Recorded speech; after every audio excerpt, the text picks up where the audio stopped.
Hey everyone, and welcome. So today we're doing something a little bit different. We're not just going to learn about a topic, we're going to learn how to teach a topic.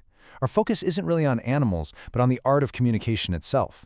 We're going to deconstruct a truly brilliant piece of science education for 6-year-olds to, uncover the secrets to making complex ideas simple, engaging, and totally unforgettable. All right, let's dive in.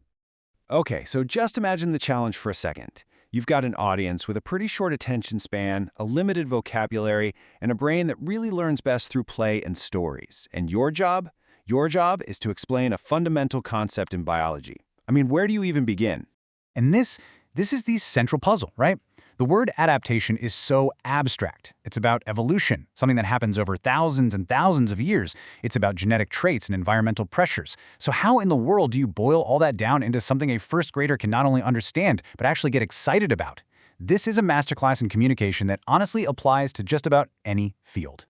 So, our guide for today is this script from a short little educational video. We're going to treat it like an instruction manual, just breaking it down piece by piece to see all the powerful techniques they're using.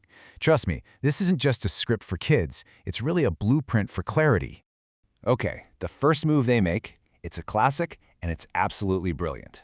Instead of starting with a statement or some dry fact, the lesson kicks off with a question.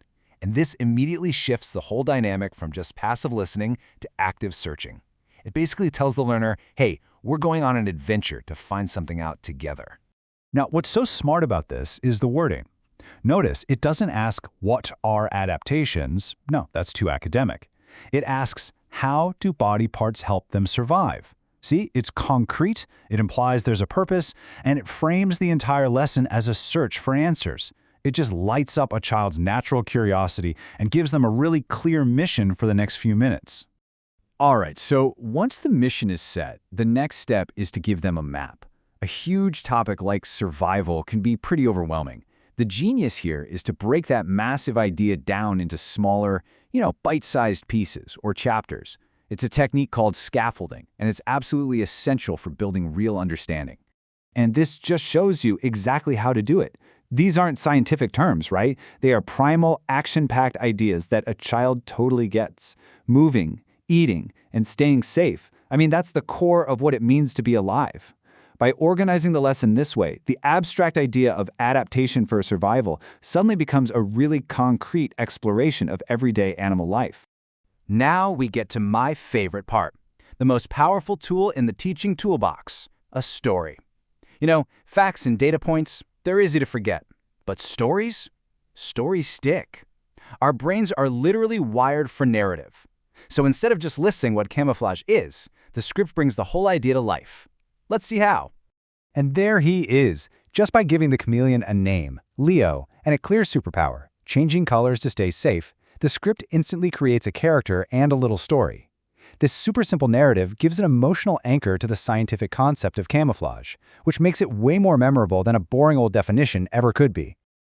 Great teaching doesn't just push information at you. It builds connections, and it invites you to join in. So, the final stage of this amazing lesson plan is all about moving from abstract knowledge to something you can touch and feel, something you can participate in.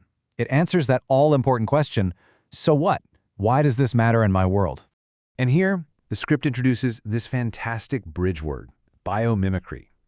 It connects the world of animals directly to our world, the world of human invention. This one concept just elevates the whole lesson from a simple nature video to a story about creativity and problem solving, showing that science is literally all around us. And this is where it all just clicks. Seeing a bird's wing right next to an airplane, or a fish's fin next to a submarine, it makes the connection so clear and just awe-inspiring. It proves that these special body parts we've been learning about are so brilliant, we've actually used them to inspire some of our greatest inventions. For a kid, that's got to be mind-blowing. And finally, we have the masterstroke, turning learning into play. This animal pose activity, it isn't just a fun little break. It's actually something called embodied cognition. By physically acting out the movements, a child connects the concepts to their own body, and that cements the knowledge in a way that just listening never could. It totally transforms them from a passive viewer into an active participant.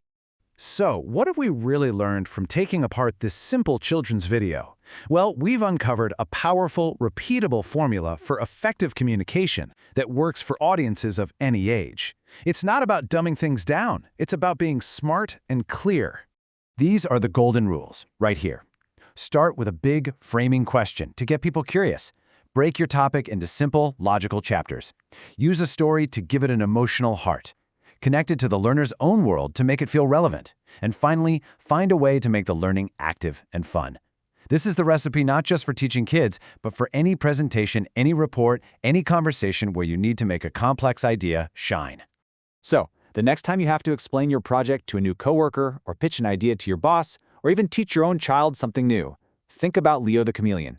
Think about the big question, the simple chapters, and the power of a good story. These principles are universal. The only real question is, what complex idea will you simplify next?